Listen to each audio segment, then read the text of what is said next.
Mga kaibigan, halina kayo sa bukid. Maipapakita ko sa inyo na isang technique sa pagpapabunga ng mulberry. Halina kayo.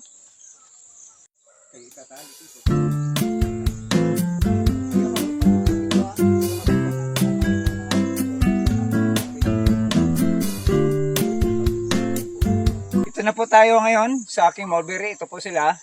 Ito po ang technique na kakaibang technique sa pagpapabunga ng maraming bunga sa mulberries.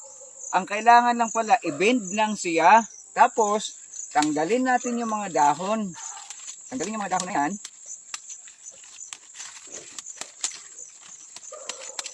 Pero hindi uubusin. Hanggang dyan lang po yan. Alam niyo po ba na ang dahon ng mulberries ay edible? Muna na, hindi ko po ito itatapon dahil i-air dry ko po ito at iluluto. Magiging ganito po siya, oh.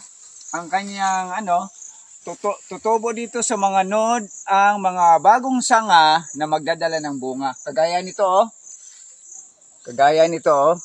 Ito, may bunga na, oh. Ayan, oh, may bunga. Ayan, magiging ganyan yan siya.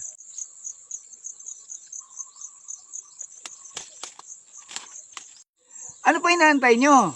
Kung mayroon kayong mulberries, ganyan din ang gawin nyo sa ginawa kong technique. Gitawag siya binding technique to induce fruiting. Just comment down and don't forget to like and subscribe my YouTube channel.